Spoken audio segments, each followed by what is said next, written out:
ఇక్కడ ఇగో చాలా తెలుగు రాష్ట్రాలలో ఒక ఫేమస్ ఫిగర్ ఈయన. ఎట్లా ఫిగర్ అయిందంటే ఎన్నో తప్పులు చేసినా ఇక మారతా అయిపోయింది, బుద్ధి వచ్చిందట.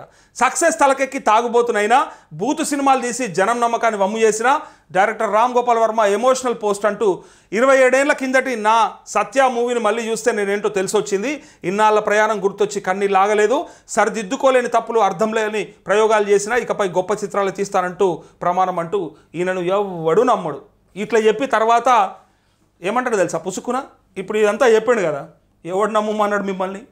నేను ఏదో నాకు నా మూడ్ని బట్టి నేను చెప్పేసిన, మీరు నమ్మి చెప్పడానికి శరం లేకుండా వినడానికి నిజత ఉండాలి కదా అని మనల్ని అంటాడు. మళ్ళీ రామ్ గోపాల్ వర్మను ఎవ్వడు నమ్మే పరిస్థితి లేదు.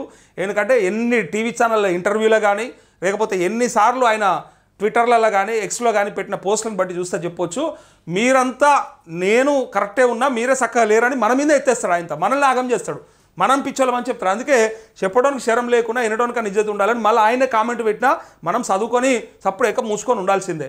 అట్లాంటోడు ఇలా మారని అని చెప్తా ఉన్నాడు. మారితే మంచిదే, ఎందుకంటే ఆ తీసే సినిమాలు ఎవరికి అక్కడికి రాని సినిమాలు, ఆ చెప్పే మాటలు, ఆ చేసే కథలు అన్నీ కూడా పిచ్చి పిచ్చి పనులన్నీ మనం అందరం చూసినాం. యూట్యూబ్లో ఈయన చేసినవి అన్నీ చూసినాం.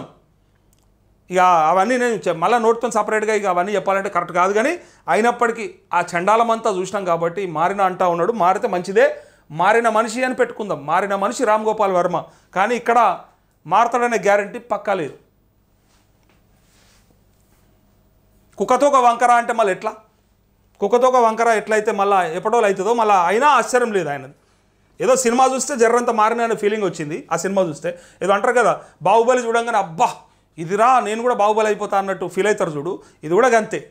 అది కూడా కుక్కతోక వంకర లెక్క అయ్యేలా ఆ సినిమా చూస్తే ఆయనకు రోజులు గుర్తొచ్చి అబ్బాయిని ఇట్లా మారాలనుకుంటాడు. మళ్ళా బయటకు వచ్చినాక ఎప్పటిలోనే ఉంటాడు. ఇప్పుడు మీకు ఇది కూడా ఇంకోటి చాలా రోజుల నుంచి నేను ఒకటి అనుకుంటున్నాను చెప్పాలని, శ్మశాన వైరాగ్యం అని ఉంటుంది. ఇది పక్కా సూట్ అవుతుంది ఈయనకి.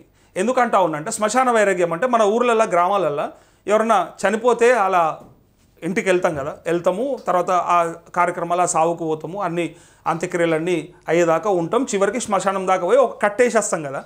అయితే అక్కడ ఉన్నంతసేపు చాలామంది ఏం మాట్లాడుకుంటారంటే అబ్బా ఇక మళ్ళా ఇక తప్పులు చేయొద్దురా భయ్, అంటే తప్పులు అంటే అలా ఉద్దేశంలో అరే ఇక ఎవరిని ఏమనొద్దురా భయ్, అమ్మ జ్ఞానం కోసమే నా బతుకు, ఇంత చిన్నదా ఇంత స్వల్పమా మనిషి జీవితం, అరే ఎవరిని ఏమనొద్దురా భయ్, ఇంత దానికి మనం ఎన్ని చేస్తాంరా ఎన్ని మాట్లాడతాంరా అని అన్నీ అనుకుంటారు.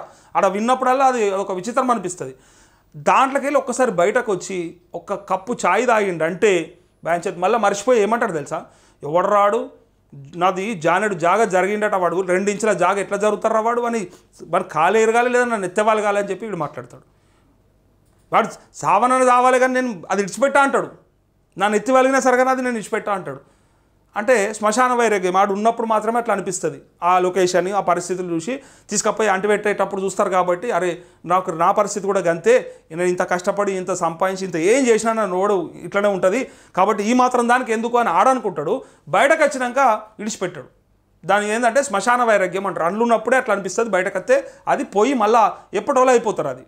అది పెద్ద మ్యాటర్ కాదు. అది అట్లనే ఇలా రామ్ గోపాల్ వర్మది కూడా శ్మశాన వైరాగ్యమని అనుకోవచ్చు. ఆ సినిమా చూసినంతసేపు ఉండే మూడే అది అంతే.